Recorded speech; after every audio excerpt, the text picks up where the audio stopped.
think we'll just get started. So I'm introducing and moderating the panel on food. And I think the reason I was asked to moderate this panel is I've got a background that is really hard for people to understand when I piece it all together, but it actually works really well for this group. I'm the chair of the Agritourism Task Force for Tompkins County, which is a new task force devised to come up with a plan for getting people into areas for ag and culinary tourism. That's part of the Tompkins County Tourism Board. I'm also a partner at Agava Restaurant, which is just outside of Ithaca. It's not downtown, but it is in a historic building, and I could tell you a story about it almost being downtown.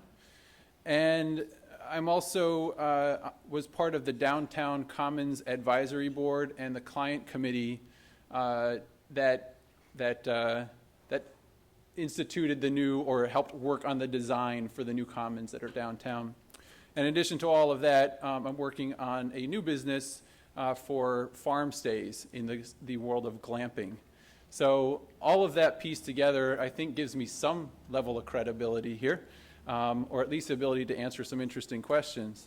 But it also has me compelled by this whole conference and some questions about what makes people choose their destinations, both on a macro level, why they're going to a particular city or region, and on a micro level, once they get to that region, how do they decide where they're staying, where they're eating, and what drives that? Second, what makes a downtown successful? And the mayor's no longer here, but there was a lot of investment in both dollars and time and political capital to make this downtown commons redesigned. And so how do you ensure that that's going to be a success and that people are going to come? And then third, how do you tap into the heritage or history of a place, as a couple of our panelists are going to talk about, and not just provide that as something that feels good, but make that part of your story to drive people to your restaurant. So we have a very strong panel to talk about each of these issues. And the first is John Curtin, who's the founder of Albany Distilling. Before starting Albany Distilling, he was a high school English teacher. And after that, he had an office job at GE, which gave him lots of downtime to dream up Albany Distilling. And he's going to talk to you about that vision and how he incorporated a lot of the history of Albany into making that a success. All right, thank you. Hey, folks. So I am John. I'm one of the owners and distillers at Albany Distilling. I'll get a brief background of our business, but then I'm really going to focus more on Albany and sort of why we chose to be where we're located. So first of all, we opened up, or we started the whole process in 2001 between zoning regulations and that was discussed earlier. We had to get we had to appeal to the zoning board to allow, even though the building we were in was very clearly an industrial building and had been for the better part of 2 centuries, it was zoned commercially, so we had to appeal to the city to get that changed, and that sort of kicked everything in motion. But from when we first started our company in March of 2011 until we opened our doors, took about a year and a half. We opened up in October of 2012, so a lot of red tape, both city level but also federal and state. And that downtime really gave us a lot of time to look at our city more in depth and kind of tap into the history of our place and of what we were doing. And something that's not necessarily unique to the Northeast, but that's often overlooked, especially as I've visited parts further west, even Portland, Oregon, which is so hip and neat. Nothing there is more than 50 or 60 years old at most. It's all very new. All the construction's new, all the architecture's new, and there isn't quite that sense of place or of history that we have in the Northeast, and particularly in New York State. And Albany obviously is no exception to that, and in fact one of the oldest cities in the state. So that's something that we really embraced as we were starting our business up and trying to create an identity for ourselves and figure out a way to differentiate ourselves from all the other distilleries and things that were popping up. And one of the first things that jumped out to us was the history of our neighborhood. So what we're looking at here is a map from, I don't know if you can all see it, it's from 1794. Albany at this point has been around for about almost 200 years. And it's hard to see on this projection, but I'll walk over it and point it out. But in the middle of the far right-hand side, in very small letters, it says distillery. It's this right here is distillery. The history of Albany, again, lots of different settlers. Obviously, the Dutch came up first, and then the English, and it was primarily a Dutch city for a long time. But when the French-Canadian War broke out, the 7 Years' War broke out in 1756, this whole area became very dangerous. The French were coming down. There were all sorts of factions and things that were popping up, and that caused two things to happen. Number one, all the people who had settled in the surrounding area, all the farmland, began to gravitate towards the protection of the stockade. So the city became more of a center of population as opposed to just a trading hub or a center of government. So it was very rapidly settled over the course of 5 or 10 years, whereas before it had sort of had a trickling in and out of the local residents.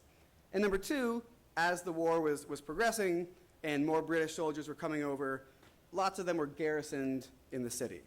And with the influx of British soldiers came the influx of demand for rum. And not long after the first wave of the British came over, rum was banned within the city of Albany. Sort of a real simple cause and effect. And so as a result, a distillery opened about what was then a block north of the city gate. So the local families, these three very prominent families who lived in that neighborhood, saw which way the wind was blowing, and they opened up a rum distillery just outside the city gate. So that operated from about, there's a map in 1758 that does not have it, and there's a map in 1760 that does, so it popped up somewhere in that range, and it closed. Again, if we're looking at maps, the last mention of it was in 1810 or so. So it operated pretty much for the tenure of the British there, and then sort of waned after that. Eventually it was replaced by whiskey distillers and so forth. The rum was very much a British drink. At any rate, it's interesting to note that this particular part of Albany was for a long time known as the distillery district. It was the center of distillation for at least 50 or 60 years. Now I'm going to fast forward a little bit here. So 60 years later, this is the same neighborhood where the distillery was. As you can see, it's been replaced by warehouses. It's currently known as the Warehouse District. If you go back, just to give you an idea of how the sense of place has changed, if you look at that corner where it says distillery there, that spot is actually about right here. So the river, as most of the canal, all the dredging that was done really infilled this whole area and created essentially a new neighborhood. And in doing so, it buried this old distillery site. So it was abandoned in 1810. They dug the canal, they infilled the river, and it itself was buried and totally forgotten about. So we'll go forward again another 150 years, and this was in either late 2000 or early 2001. They were digging a parking garage in, the former site of the distillery, which had been long forgotten. And they started just excavating for the foundation, and they came across these strange wooden vats. Nobody had any idea what they were. So they stopped construction. They could have been oil tanks, and they had no idea if there was an environmental hazard there. And eventually they figured out that it was this old distillery. They called archaeologists in. They did a full dig. As you can see, very comprehensive, very deep. Now, Albany was 10,000 years before all this, the bottom of a glacial lake. So it had all this very dry, sandy soil deposited there, and sand is a great preserver of wood. So all these beautiful old wooden vats, these are mostly pine, in spite of being buried for the better part of 200 years, were largely intact. A lot of the old wooden pipes still had functioning valves and stuff. It was a remarkable find. It was the best preserved example of a colonial distillery ever discovered. They opened it to the public for a day. As you can see, this is a very small portion of the thousands of people that came to see the site. And the following day, they buried it and built a parking garage literally right on top. So yeah, welcome to Albany. So it's actually, it's a shame. If you, I could have put a slide up to really depress you. If you put a map of the dig, the archaeological dig, and superimpose the plans for the parking garage right on top, you can see that they literally drove pylons through some of these old wooden vats. So it's not like there was no even minor concessions made to preserving this. They pulled out a few token artifacts for the museum, and that was that. So this was something that we felt, especially as distillers, was a huge mistake. Obviously, it was a huge opportunity that was just glossed over for a parking garage. I've seen other cities that have similar sorts of sites, even integrated into. In Germany, there was a parking structure that had a little glass shelf behind one of the parking spots, showing some Roman ruins that they found digging the site. So it's not an uncommon thing to maintain infrastructure around these sorts of sites. Anyway, it's too late now. So we thought that this was a huge opportunity for us, opening a distillery. And if you were to step back about 400 yards, or even less, probably about 100 yards, we're physically located right in this neighborhood. So it's in our neighborhood. It's a huge part of Albany's history, and it's a distillery. It's exactly what we were doing. So we really made it a point to leverage this part of Albany's history to promote ourselves. And this is a whole second topic, but we operate predominantly under what's called a farm distilling license. And the farm license it's a very permissive, very liberal license that allows us to do a number of things. For example, we can have customers down, offer them tastings, we can serve them cocktails, we can sell alcohol by the bottle, whiskey by the bottle. The stipulation is that we have to use predominantly New York State produce to make these spirits. Now, even though we were primarily a whiskey distillery and everything was going fine there, we really felt that this opportunity was something that was just staring us in the face, and we wanted to leverage it. So we actually got a whole second license just to make rum. So rum is made from molasses, which comes from sugarcane, which just doesn't grow terribly well here in sunny upstate New York. This is June here.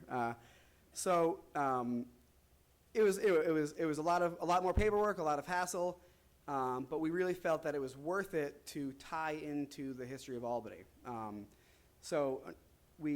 Here's our shop. So we got the second license. We looked long and hard to find a source of Caribbean molasses, and which is essentially the same supply chain that they would have had back then. We found what's known as fancy molasses, which is like a first press, or what they would have been using back then. So we went to the trouble of really researching this. We worked with the archaeologist who found some contemporary rum recipes and correspondence between the Quackenbush Dow family, who ran the distillery in the 18th century, and some of his customers in Boston. So we had a pretty good idea of how they operated and what they were doing and how they were making their product. And we leveraged that. And so we made a rum called Quackenbush Stillhouse Rum, named for this distillery. You can see in that blue area is another slightly older map of Albany that we incorporated into the label. We incorporated the current skyline of Albany. So we're tying the history of the city itself to its present state. It's the writing there is probably too small to read, but a little blurb about the history of the space and the history of rum in Albany.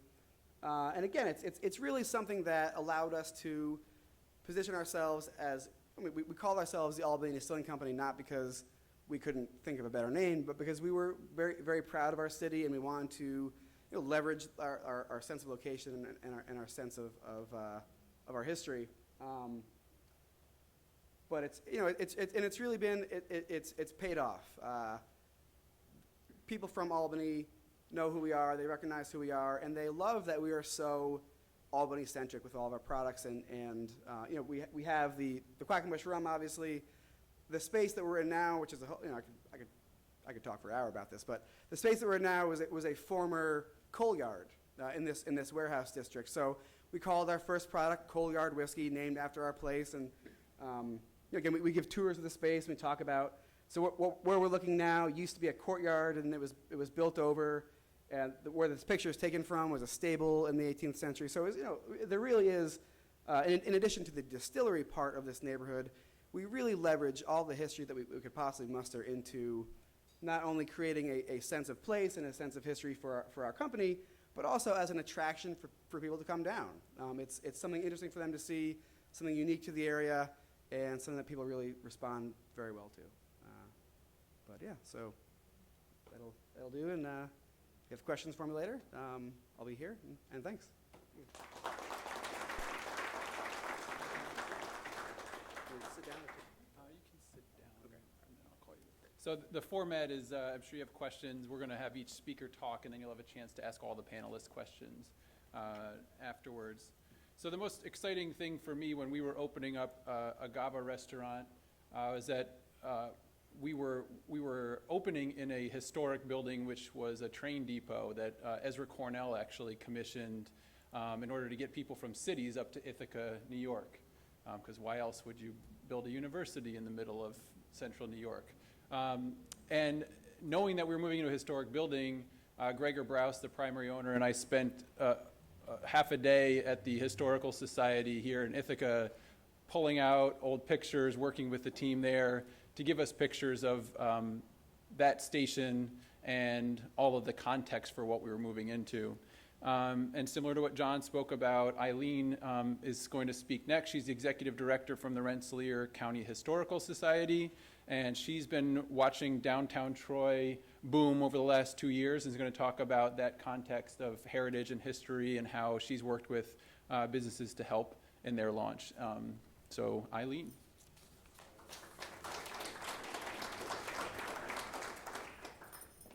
Hello, good morning, and thank you for having me here. I feel a little bit like the odd duck in the room, but we're just going to go move forward with all of that. So when Hannah called and said, I wanted you to come to this event, I was like, okay, but I'm not a food industry. I'm a historical society with a museum and a research library. And she said, I know, but I've been watching what you've been doing with some of the dining establishments and the bars in downtown Troy, and I think you have an interesting story to tell. So that's why I'm here.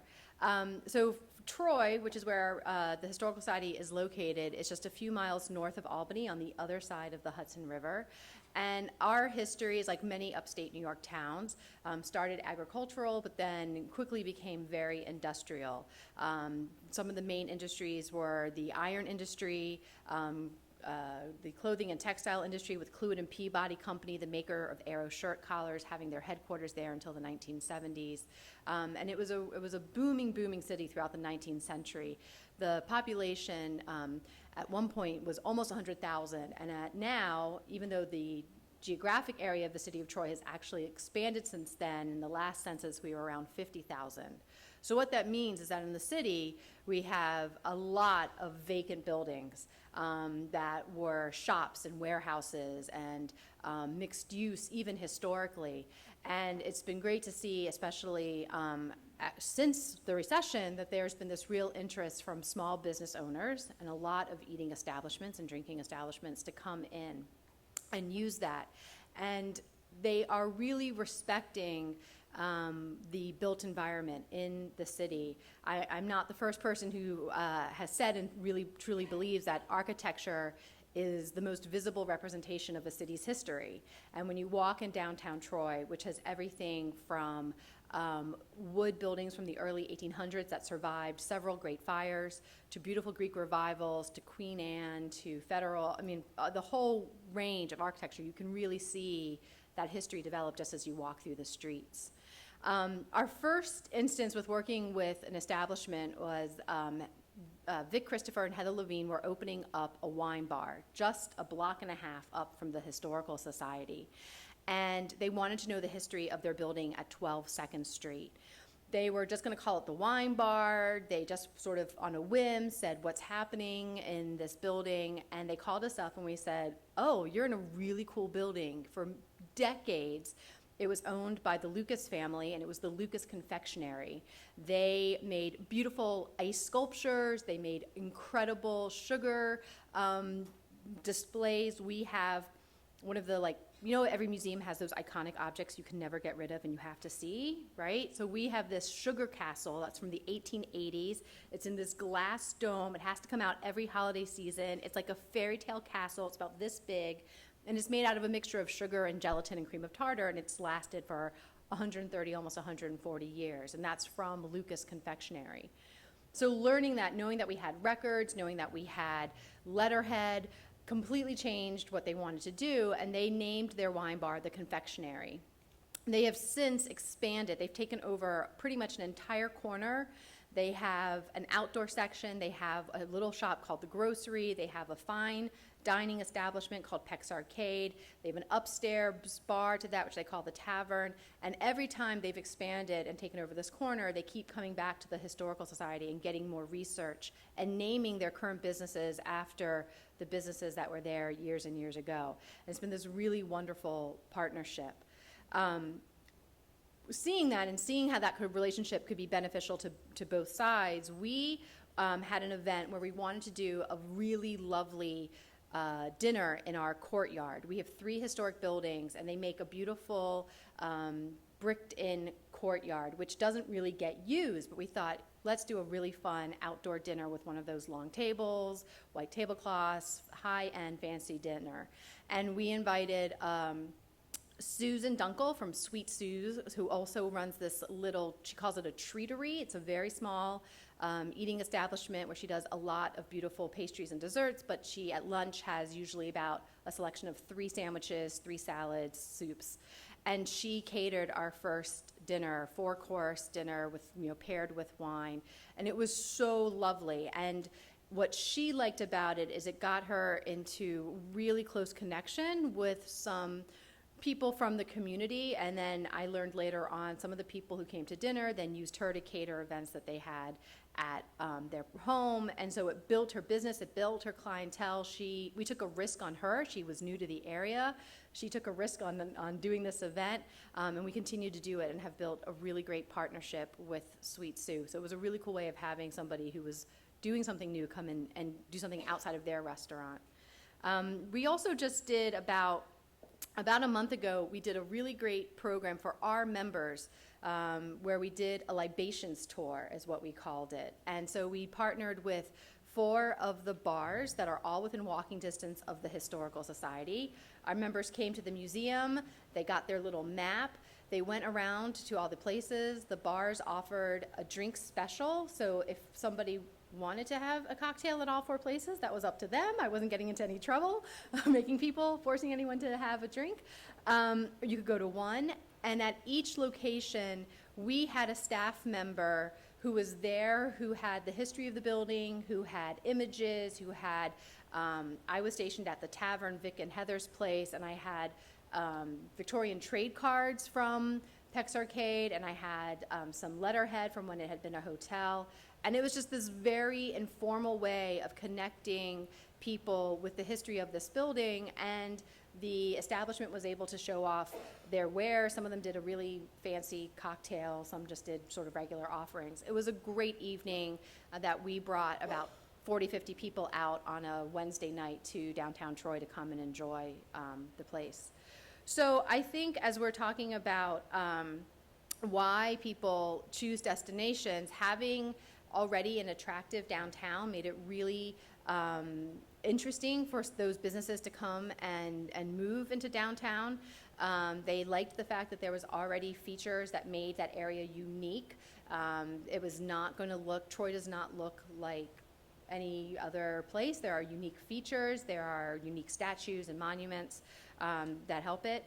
And then making sure that the people who are in the community and who have been there for decades, which is usually your membership of your historical society, know what's new and happening in the city And having that connection between the past and the current and hopefully the future has been really successful, and we've been really proud to be a partner to all of that. So that's my little tale of happiness, and I'm around for questions on the panel later.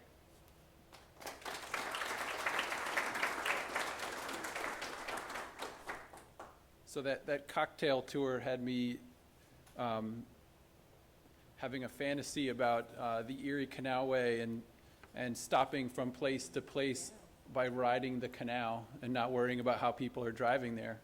But I do not run tours. Our next presenter does. So she can tell me if that's a good idea or not. Laura Winter-Falk is the founder of Experience the Finger Lakes, which is a tour company in central New York.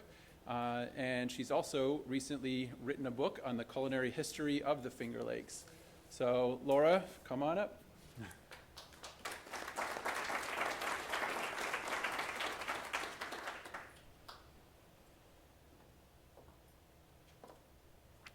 You don't know how many times a day I come up with a great idea for a tour. Someone coming up with me and saying, Laura, I have a great idea for a tour.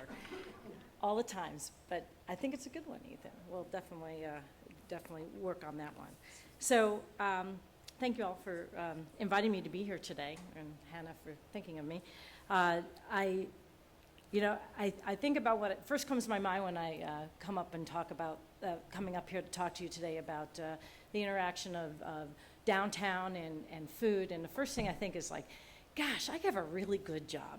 Basically, my job is to go around and eat great food and taste great beverages and learn about great history and put it all together and then show it to people. And it's a really fun thing to do a lot of times. And it's all goes under this like line item on my P&L called research and development. So it's really a fun thing to do for a living. But more importantly, it's built into our concept as a company. My husband and I, when we started this company in 2007, our goal, our tagline, and our belief and what we do is all about being a concierge. It's really what a tour operator is we're a concierge. Our job is to go around and literally learn about what is fantastic about the Finger Lakes and here in Ithaca, this is where we live, and then tell people about it. And then do that in a creative way that wants people to continue coming back year after year after year. So given that concept of being a concierge, it has allowed us the opportunity to be very creative in how we do that introducing of great things to people who come, or also people we live here. And this particular, I wanted to use this time to talk about one particular tour that actually is brand new, and it was really exciting because Hannah first came to me with this idea, and I had this concept of what I was going to talk, and then this tour got developed. And in between, when Hannah first came to me and then this presentation, I'm like, I can't think of anything that'd be more perfect to use an example of what good community collaboration can do in terms of getting people excited about downtown and the place that you live, and then bring people there.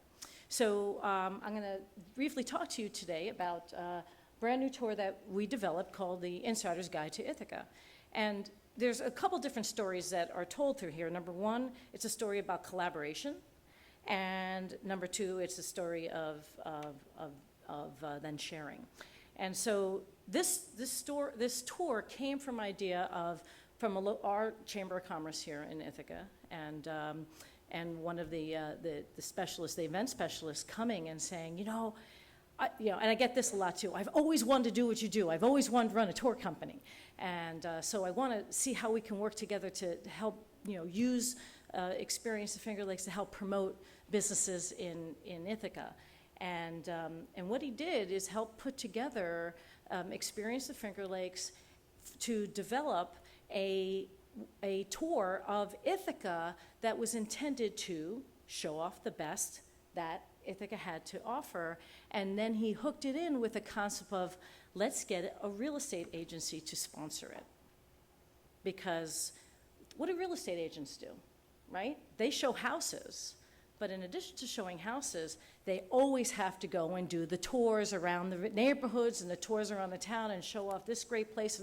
They're selling a city, they're selling a place as well. So what if there was a tour that did that to help do in a professional way, show off all the great things that happen in Ithaca, and then Warren Real Estate can sponsor that as being, as having this wonderful opportunity for their agents to use. So instead of them spending 3 hours out doing some homes, but also showing them people all the cool places in the town, they can focus their time on showing homes and then have this really wonderful tour that they can put people on, their clients on. So what's great about this tour, when we came together about this idea, is that it's a tour that's great for tourists because we're showing off what's great about an area, but it's also a tour for people to motivate people to move into Ithaca and to possibly live downtown as one of their choices. So, and then we spend half of our tours talking about all the amazing things in downtown. And so people might go on that tour and say, well, you know what? I'm kind of thinking that downtown is where I want to be. And so we're taking this one tour is helping tourism, which we're talking a lot about tourism, but it's also working in developing downtown as a possible place where people who live here, whether they live downtown or live on the outsides of town, are going to use downtown as a significant part of their life in Ithaca. So the goals of the tour were for us to provide this, idea of you're going on this tour, you're getting a VIP experience and you're getting an insider experience that you could take years to develop after living here or visiting here. And then building in the history of Ithaca and the region is always important for all of our tours that we do. We're storytellers. We're concierge and we're storytellers because it's so wonderful to be able to go and share that information in the context of history and experience. And then, of course, everything that I do includes food and food and beverage tastings because my background is in food and nutrition, and I'm one of these people who went to Cornell back when I was 18 years old, fell in love with it, and are still here, and we make up around 30% of people who live in Ithaca are people who came to school here, fell in love, and stayed. And I got a number of them working for me as well, and my husband is also another one of those. So coming in with a nutrition background and starting a touring company, it said, I don't care what kind of tour we're going to do, there's always going to be food on it. Because why? Why is food? Why do I include food on my tours, whether it be a sightseeing tour, which is what this is? Of course, we have a significant number of food and culinary and wine tours and things like that. But the reason is that food is another way to tell a story. It's another way of telling a story through your palate and through your taste and all your senses. And so it's another way to deliver a story and give people an experience. So of course there's got to be food on there. And then we have take-home guides and souvenirs, because another thing that we learned from doing our own traveling is what people remember from no matter what is the little extras that you do that don't cost a lot of money.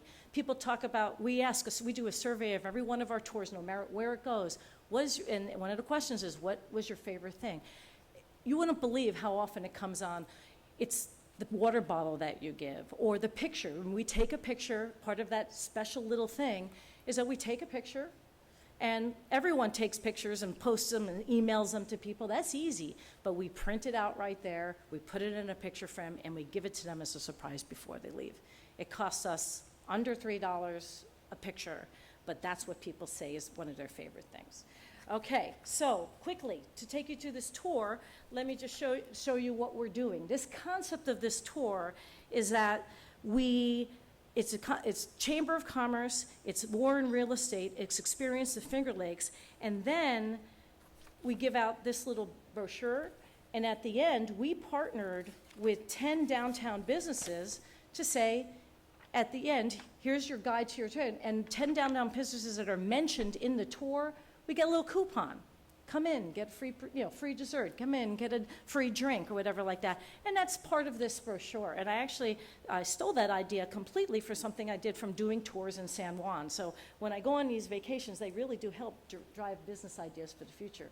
So on this tour, we immediately start talking about all the great businesses in downtown, whether it be the Piggery, Purity, Green Star, and then we stop at Gimme Coffee, and they actually get a cup of coffee to go.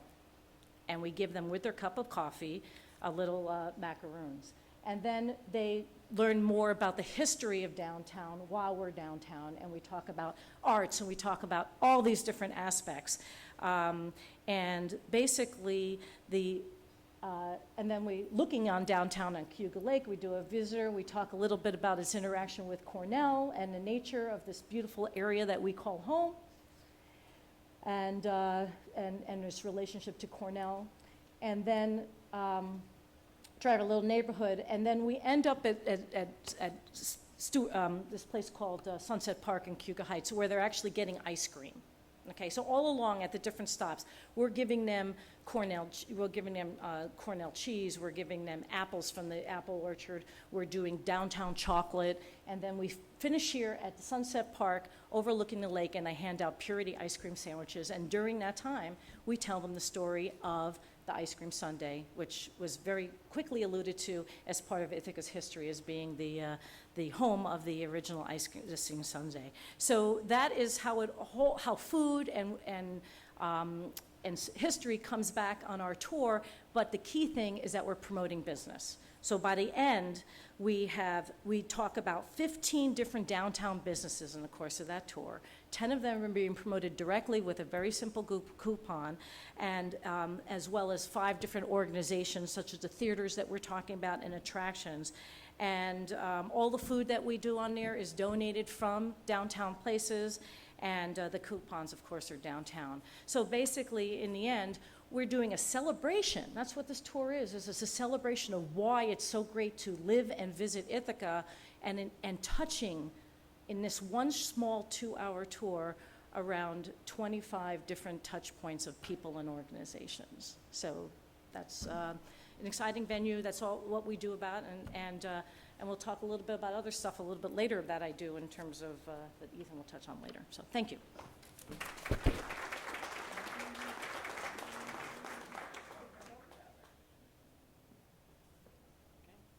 So the food images are starting to percolate. Yeah, I know.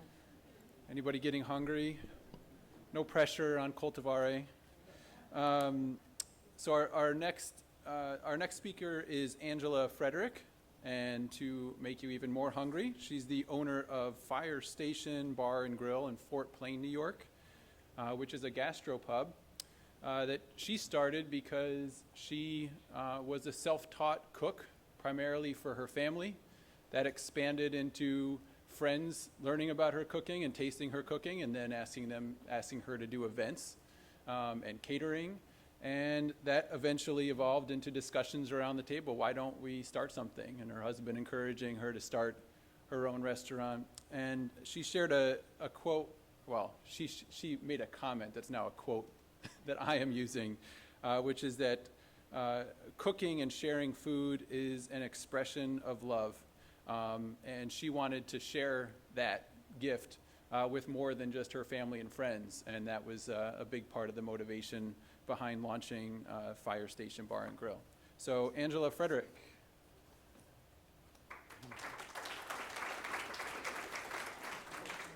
It's eerie, but that's okay. So yes, as he said, it really stems from I come from a long line of folks that the way they expressed their love was through cooking. From my mom as a small child, I can remember my dad was the one that worked. She was the one that worked in the home. 5 children. I'm the eldest of 5, right? So all the little ones running around. And when my father came home, it was shut up, sit down. I got to fix your father's plate. He got first. She salt, peppered, buttered it on the table. And I thought, what amazing thing that was, because he came home with that gruff face, right, from that hard working at Salata Tea, because he worked at Salata Tea for many years as the maintenance director, building machines and things like that, so we can all enjoy tea, because although I had Lipton, so hopefully Dad's sorry, but, you know, he knows once in a while I cheat, you know, and I watched his face just light up. And to me, that was the most precious moment. And even today, I watched the two of them, and I remember that. So I wanted to continue to do that. I did that with my own husband, and I did that with my children and our friends that come over. And they would keep telling me that, so as we go through. And so when I was listening to Kennedy talk about not really having maybe some proper education, through the 2 years that I've had Erie Station, I probably should have heard that a little bit more, but I will tell you that we're doing strong and we're doing very well, and you do have to listen to each other, and everything that you guys have talked about today, I'm probably just going to reinforce. So this is Erie. This is what we look like with the mayor and with our assemblymen. That is our logo, and that is our food and some of our specialties. And if some of you know what a gastropub is, it's really about catering to, you know, it's a chef-driven menu with specialty cocktails, and the recipes that we have are really tailored towards that. And you know, when Hannah asked me to do this, at first I was like, what? Why? What? You want me to do what? And then I thought, you know what? Sure, I will represent Fort Plain, and we are also a part of the Erie Canal. And I think we, as I drove up here today, deal with a lot of the same struggles that you all do. So that's why I feel I'm at home, you know, not only here, but at home in Fort Plain. I've had opportunities to do this elsewhere. My day job is I'm a vice president of risk management for a human resource company that primarily does that for nursing homes and hospitals. We're all across the country, you know, with offices in New York and LA and Dallas and Miami, and so that's part of my job, but my love and my passion is obviously Erie, and that's what I want to do. So when I thought about doing this, when, you know, I started to do these catering events, and that's how it started. It started with the family and friends, and you're gonna make this, right? You're gonna make this, right? You're gonna make that? Okay, yeah, I'll do that. And it just started to bubble up, and to having me do their events, you know, their bridal showers. And I'm like, you want me to do that? No, you don't want me to do that. Yes, I want you to do that. Okay, so I was doing that, and then I started to do weddings of, you know, 200, just me. I'm like, you want me to do your wedding? It's your wedding. You don't want me to do that? Yes, I do. So it just kind of, you know, went for, they had more confidence actually than probably what I had in myself. So, you know, and that's where it comes to, it's, you know, I think people, you know, and I'm going to get a little spiritual, but God, if you believe in that, kind of looks at you and says, you all have a talent. We all have a talent. Maybe for speaking, that might not be me today. Mine is cooking, okay? Some is for singing. If we all watch The Voice, right, we know who won. He has a God-given talent. You know, Sawyer did. And mine, I like I said, I believe is cooking. And when I thought about where I wanted to do it, there was no better place than Fort Plain, you know, my hometown. So the struggles, as I list here today, yes, there has been many floods. Many floods, as some of my Fort Plain hometown folks who came here today could tell you and talk about. You know, each time we've had one thought, oh, we'll never see that again. I've seen 3. Okay, it's just a little crazy.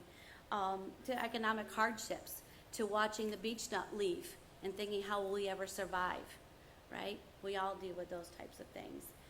But we believe in our town, and we get together, and if you look at your historical aspects, and I look at ours, and I think of why we're able to be successful. I think of one of the stories that comes to mind, and I shared this with Hannah, was the Fort Plain was a fort, obviously, and the gentlemen were off fighting some battle, right? And the ladies were the only ones really left there. And what they did was, and they were being attacked, and they had to kind of fake fight, more or less.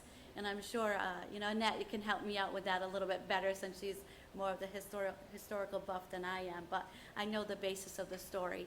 And I thought, how profound is that? That, you know, we all kind of help each other out, and that's what it's going to take.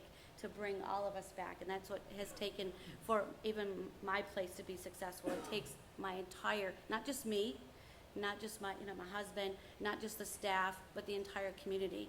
And you have to look at what you're doing in your own place and have you hit the mark. So when I thought about, when the question was posed to me on whether I was going to really go out and find a building to do this in, I had to look at, well, what was the community that I was going to do this in, and was I going to hit everybody? And that's where I go back to the gastro pub, and there are all walks of life that kind of walk into my place, from the gentleman that's in the suit to the farmer who walks in, who's just come down to the local agway to get a tool, to the family that walks in and wants to have a quick dinner before they go to the baseball game or the basketball game, to the single ladies, to the guys that want to come hang out, to the young kids, the 23 to 30-year-olds, to the folks that are just, maybe starting a second life. They've been divorced and whatever. And we have to kind of look at all of that and be able to cater to all of that. So I go back to that truck, right? That truck ordeal that some of you guys were asking a question about. I say this: if you can't beat them, join them. And that's what I did with some of the folks in my area. If I couldn't beat them, I said, okay, I'm going to bring them in and be part of my team. And said, how can I help you? So I would say to them, bring them in and say, you have some stuff on your menu, or you don't have some of the stuff that I have that I think folks would like. Why do people go to those trucks? They want quick. Well, I'm sure your Caesar salad wrap is a heck of a lot better than what they have in theirs, their hot dogs. I know that's why Annette goes to the one in Cooperstown. It's quick, it's easy, and it's great food. And that's what I offer at Erie. My Erie Station burger flies out of there. Where did that come from? It comes from wanting to provide a great burger that is not frozen. We grind our meat, we cut our steaks right in there. I got big slabs of steak, boom, boom, boom, I wanted to have a good product. I wanted to keep the cost down, that it wasn't just a special day to come out, but it was also an everyday occurrence to come out. And I also thought about my family and wanting to connect with my son. So when he was little, I wanted him to eat, broccoli, right? His name is Brock Aaron. So I wanted him to eat broccoli. So I called them Brock's trees. Well, when he's 23, I still want to connect with him. So I said, okay, how am I going to do this? I come up with an Erie Station burger, and I put Jaeger in it, because at 23 years old, he likes Jaeger. It's not my cup of tea. I'm a Chianti gal, okay? But in Erie Station, it's all about providing food and knowing the clientele that you have in there and using what you have available. So when you talk about waste, making sure that you don't waste. So every alcohol that I have, it's in my menu. From a Drunken Aloha burger to a beef Bailey that has, my Cabernet wine in it and all of that. So you have that sophisticated flair, but not very pretentious, that you feel comfortable coming in. I've had, the historical folks come in. I've had people, motorcycle guys, Harley dudes come in that I may kind of go, oh, hey, how you doing? Till bicyclists come in. And everybody tells me that they feel very comfortable. And I want that. It's a melting pot. That's really what, the basis of our country was built on, is a melting pot. And that's kind of what I wanted Erie to be really all about, is everybody to come in. The folks tell me that they feel like they're in Saratoga, that they feel like they're in New York City, that they feel like they're in my home, so, and that's really what I wanted everybody to feel like. So, I'll be around later for questions. I think I've hit everything on here. All right.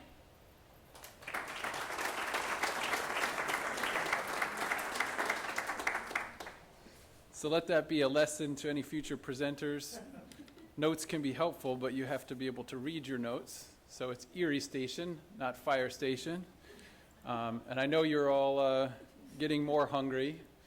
We have one last presenter who will likely add to that. There was a lot of talk earlier about the impact of reality TV on restaurants and people wanting to go into restaurants. And Emma Frisch is our local reality TV star. She was a finalist on the Food Network Star last year. She's also a freelance writer and author of a very popular blog called Frisch Kitchen. She founded a hotel in Nicaragua with her husband and set the culinary vision for that business, and is currently launching a new business up at La Tourelle Resort, also in the world of glamping. So if nobody knew about glamping before today, you will know now. Emma Frisch.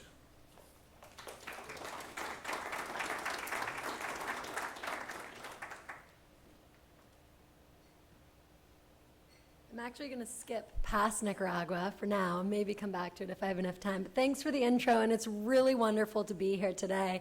This is just such an exciting topic of conversation, and I am one of those people I actually came here with my husband who went to Cornell and totally fell in love with this place, and it is 100% my home, and at the heart of everything I do is sharing the place that I love.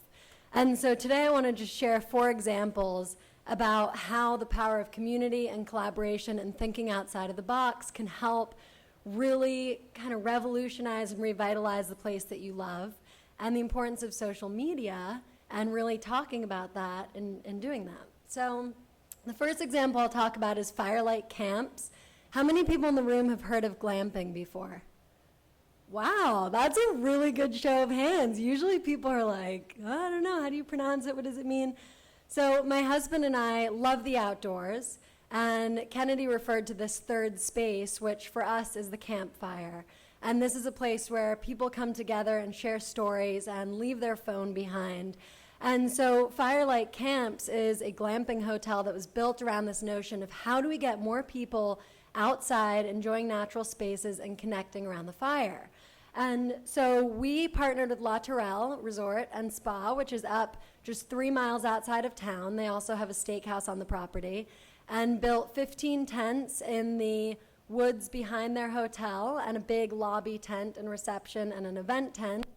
And we're on the trailhead to Upper Buttermilk Falls State Park. And we had 3 really intentional decisions when we built this. A lot of them come back to food, because my role is really directing the culinary vision here as well, and also doing the marketing. So of course when we opened, I was like, oh, this is great, I'm gonna start cooking over the fire and having this big cool culinary theme. And then we realized, well, wait a minute, there's a restaurant already on the property. We live in a town which they say has a higher per capita of restaurants than New York City. Let's instead bring people here to then go out and explore and support these businesses in our town. So we're open for 6 months out of the year, and our goal this year, if we have on average 15 to 30 people staying at our camp per night, is that we will send about 4,500 tourists from outside the region into Ithaca restaurants. And everybody who comes asks, where can we go for lunch, where can we go for dinner, and we send them out to Ithaca Beer, Mercato, Sandis, Coltivare, all these places here that we love. Another decision that we made was that we still wanted to whet people's appetites and give them a taste of what the region has to offer. So we have a complimentary breakfast and a complimentary wine hour. Both of those celebrate products from throughout the region. So we source baked goods for breakfast from Crumb's Corner Bakeries. We partner with Copper Horse Coffee Roasters to do our own brew of Firelight coffee, made with beans from a friend in Nicaragua, where we started our hotel, our first hotel. And we also are starting a very small line of food products, the first one being s'mores, and the graham crackers are made with farmer ground flour, and we use other local ingredients in that product. So moving on from this, so that's Firelight Camps is the first example. Second is taking that food concept, and we touched on this briefly before, but pop-up restaurants are a great way to transform residential or public spaces. And we've been playing with this a little bit at Firelight Camps, but this is actually a picture from 4 years ago when I first moved to Ithaca and started doing pop-up restaurants as a way to raise money for local organizations. And this dinner was called Sense and Savor.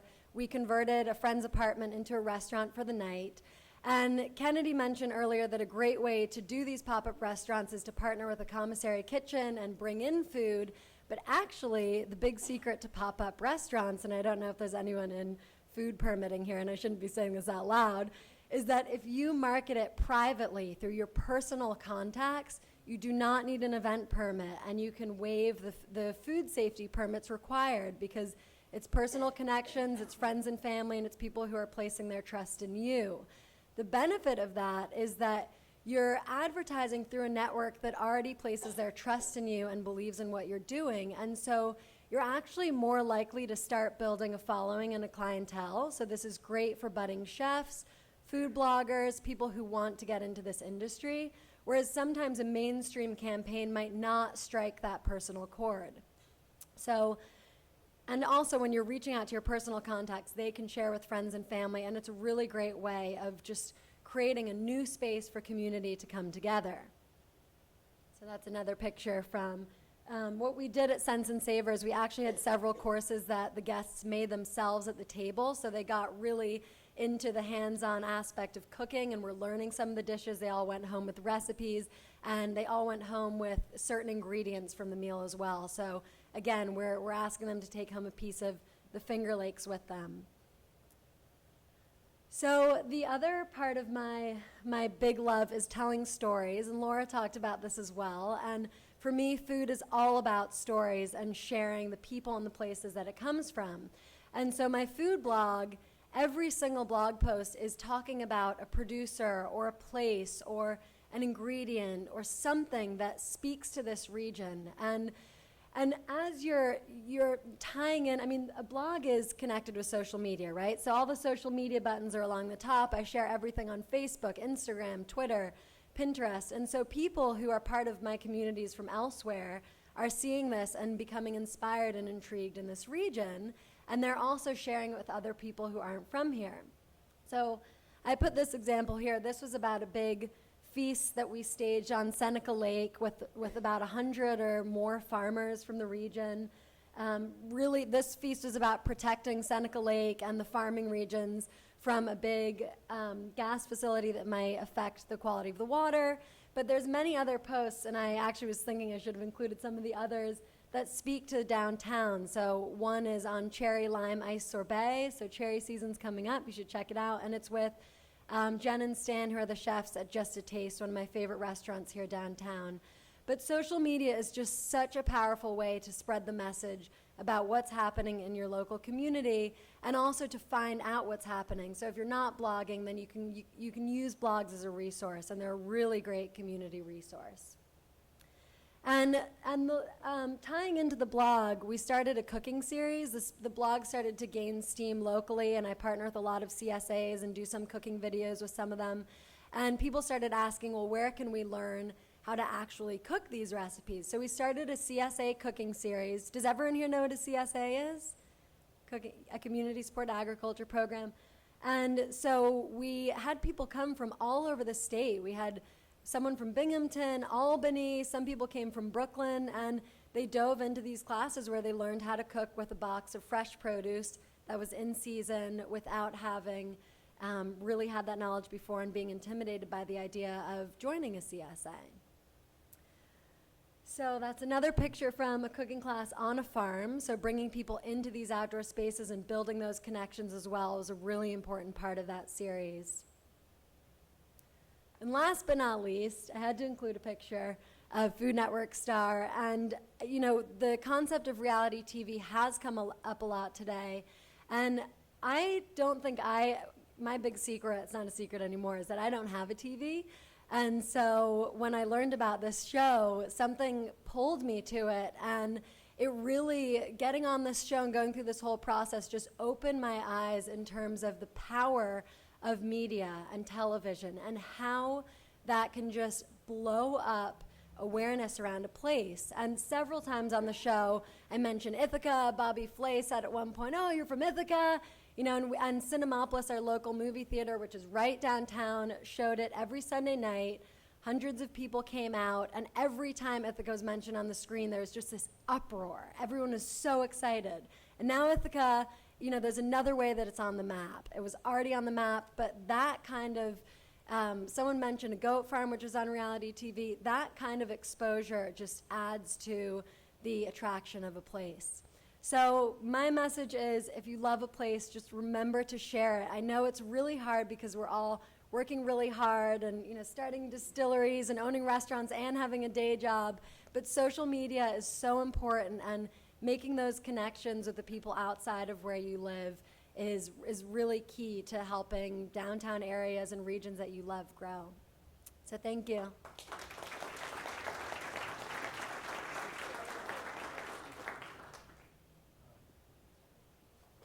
So if each of the speakers could come up, and we have some time for questions. I don't know how much time we have for questions, but I'm sure someone will flag me down when we have to stop and eat. And there's also a microphone going around, so raise your hand if you've got a question for any one of the panelists.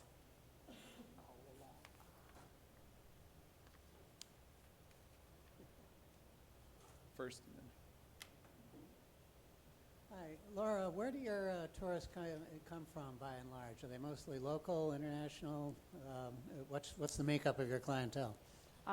Yeah, a lot of people ask me that. It's a great question. And I'm actually, since the 8 years that we've been around, I've seen a kind of an evolution, but there's always a core of, believe it or not, Pennsylvanians.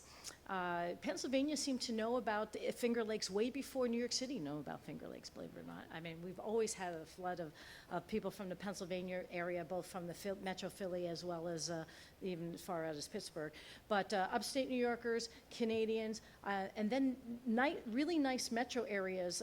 DC metro area drives a lot to come to the area, and then we have Ohio metro area as like the Cleveland area.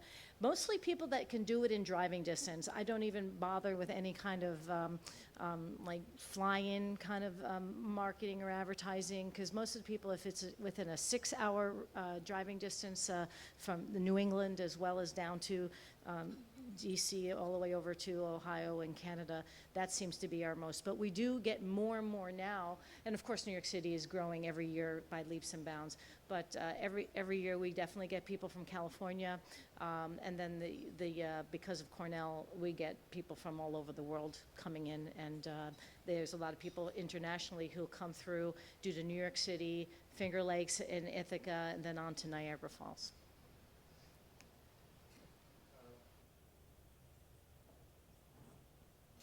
Hello? Oh, I appreciate all the enthusiasm, and I'm all for it, and it's worth any amount of data, but once in a while when people lend money, they look for data, and a lot of other areas, retail or hotels, there are comparables, there's RevPARs, there's capture rates, and so forth. Does that ever enter the equation, or if you have to persuade people to make a policy decision, it sure helps to get it. And you just gave some good data. It was I believe. I'm a researcher by trade, a nutrition researcher. So I'm a data nut, and because our business, is it okay that I go first and then there are people my business is all about partnerships, and it's all about, again, when I told you I go out and I find those best places, then I have to convince these people that's worth working for experience at Finger Lakes, giving experience that's above and beyond what they normally would do, that it comes down and it works for their bottom line. And so we do surveys and analysis on every single guest that come in. They fill out a survey, and that information goes back at the end of the year. I spend around a week traveling to every single one of our partners with a follow-up data on sales, the impact of the tours on their business, as well as customer satisfaction data. So data really drives a lot, especially in a seasonal business. What's great about a seasonal business, of course, not having much money coming in January is the downfall, but the good side is that it builds in the time to stop, reflect, and change and evolve, and that's significant, driven by real data. I can speak on a more macro level. The distillation industry or I should say the micro distillation industry really has the advantage of following in the footsteps of microbrewing. We're essentially 20 or 15 years behind where they were And we're following. If you look at the numbers in terms of national sales of large brands versus small brands, we're really almost point for point, like I said, 15, 20 years behind that same curve. And that being said, we are seeing market share being taken not from other small distilleries, but from the macros. And the nice part about getting into an industry that already has such a high demand for it is, I mean, for example, if I were operating at peak capacity, 3 shifts a day, 7 days a week, I could make enough whiskey to capture about 1.5% of the demand for whiskey in the greater capital district. I mean, really, there's such a huge opportunity out there that at this point, keeping up with demand is our biggest concern.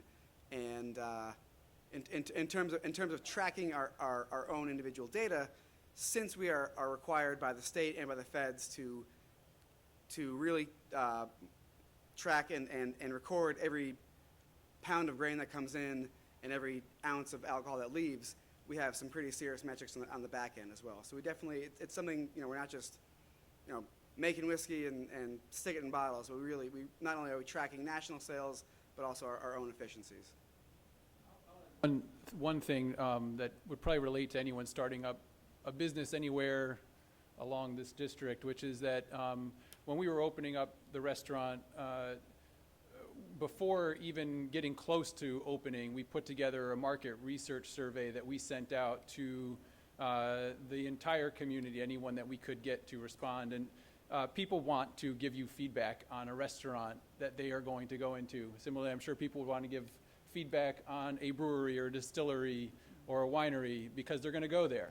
And they want to make sure whatever you develop has their interest in mind. So not only do we do the survey, we also offered we're going to do a drawing for a free dinner for the first, for one of the people that responded. And we had, just through sending it to our network and them sending it to their network, within 3 weeks we had over 1,000 people give us feedback on the restaurant. Some of that data was very valuable. A lot of people had told us, don't open the restaurant where you're doing it because the last restaurant did not do well there. But we learned a lot about why that restaurant didn't do well. A lot of it had to do with the price point and what the community wanted, the noise inside. And so these little things come up when you're pulling the data. And the other benefit was we asked at the end, do you want to be alerted when we open this restaurant? Do you want to be added to our mailing list? And before we had even opened, we had 800 people that had joined our mailing list to know about the restaurant opening. So just another nugget. Just kind of say the same thing, I mean, we've only been open, August will be 2 years, and, to share some data, I mean, we all kind of know how restaurants go. It usually takes 5 years before you see any type of profit. At this point, we're actually, I do my day job because I really enjoy that day job too, but, that will be retired very soon because, I mean, we're doing well to the point that I just need to just do this. And can sustain myself that way. So, but you have to have some type of promotional interest to get folks in, and you have to do the research to see what the community wants.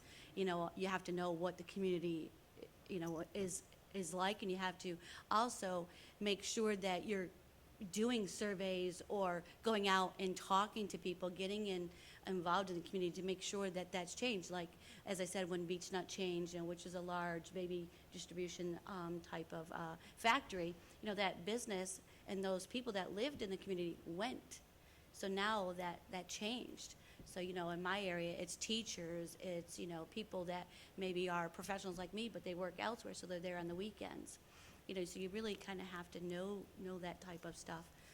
So I just want to kind of talk a little bit about that, share on that. Another question? Mike.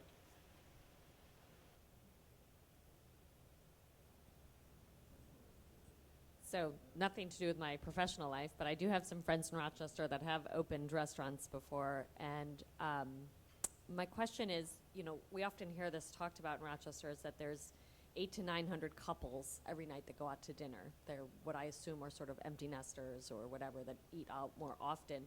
And so every new restaurant that's opening is competing for those same people. Do you feel that there's a growing trend to having more and more people eat? Is it out? Is it that market's growing? Or is it more that sort of the chains may go by the wayside and more of these, that's where the sort of like in distilling and liquor is that the big guys are going to be the ones that just lose people and the little ones are the ones that gain it? Or do you actually see more and more people are going out to eat? I think they are going out, but what they don't want is the big chain. What I hear a lot from the customers that come into my place, they like the fact that, the steaks, the pasta, the burgers, everything is homemade right there, and I can keep the cost down so that they can go out. No one wants to stay home and, make the big meal that, as you just said, based on your questions, they're empty nesters. As moms, we're used to making meals for you and your husband or significant other of choice, and the kids are all gone. Now it's just the two of you. Well, what do? Let's go out, and now it's our time to enjoy ourselves, and so, but they want to go to a place where they can maybe mingle, meet with other people, other couples the same, and they don't want what I call, I'm gonna, I guess, set on my soapbox a little bit, so I apologize, but go to a place where they know it's a frozen steak that been pulled out of a plastic and frozen and so on. So I see more of that, and they appreciate it. So. And also, Sarah, you are right that people are eating out more, especially in the millennial generation. It's much more of a trendy social thing to do. And if you look at consumer statistics, people are, I think it's over 80% of consumers are now specifically looking for food, and this spreads to other categories as well, but food that has a trail of sustainability and made from scratch and authenticity. So that's definitely driving, I think, more of these small restaurants that are opening up. Your menu a little bit too.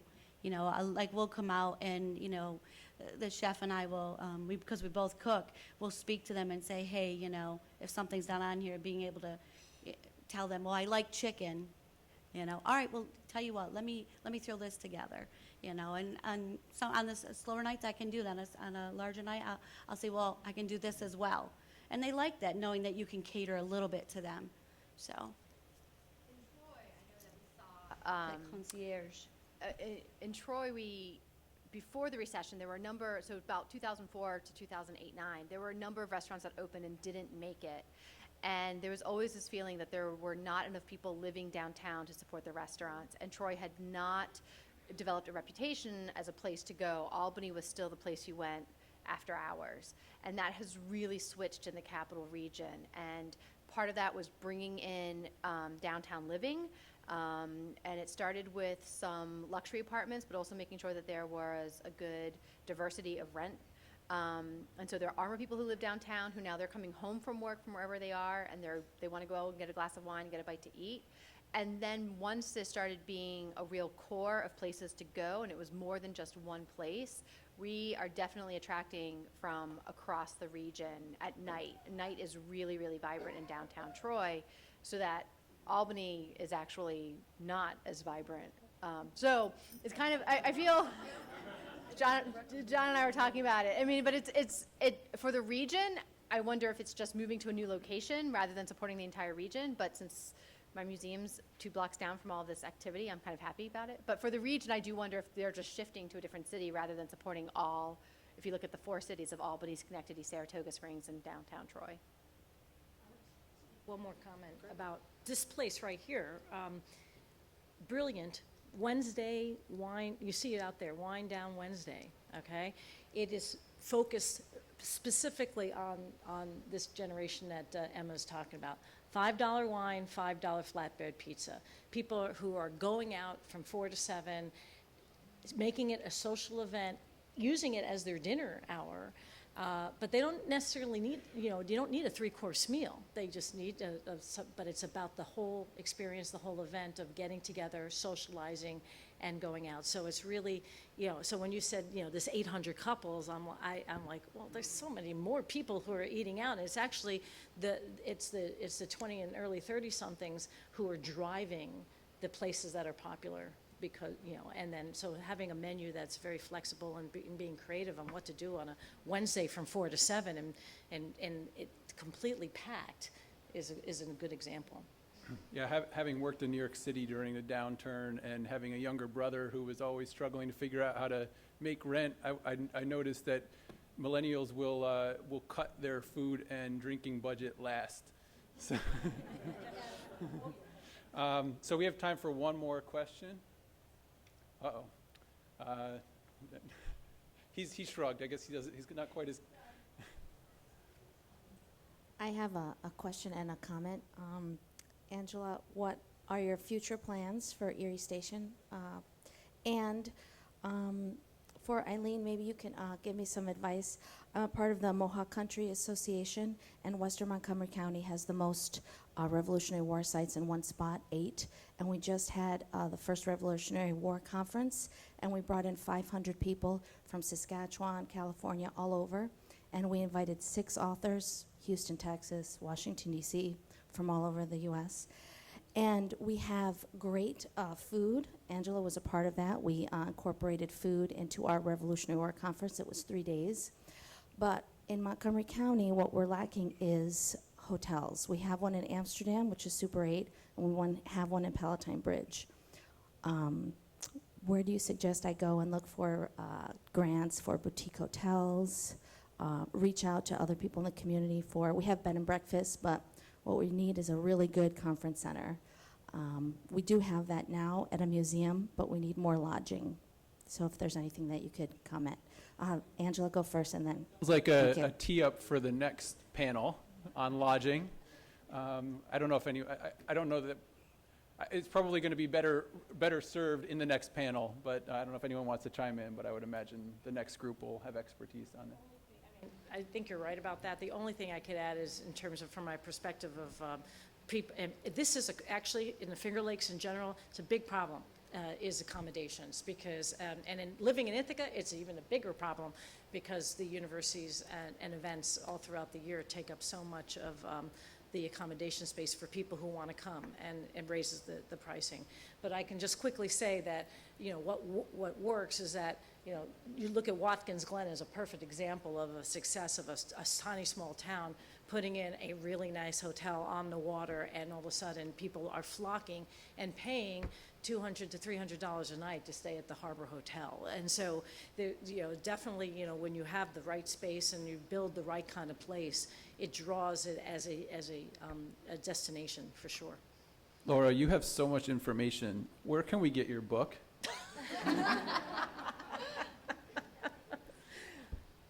Really obvious, wasn't it? Hannah asked me to, I'm also an author. I wrote a book on the culinary history of the Finger Lakes, which ties in everything that we're talking about today. It's the history. I even have a whole chapter on the Erie Canal, which I guess was Hannah's interest in contacting me to begin with.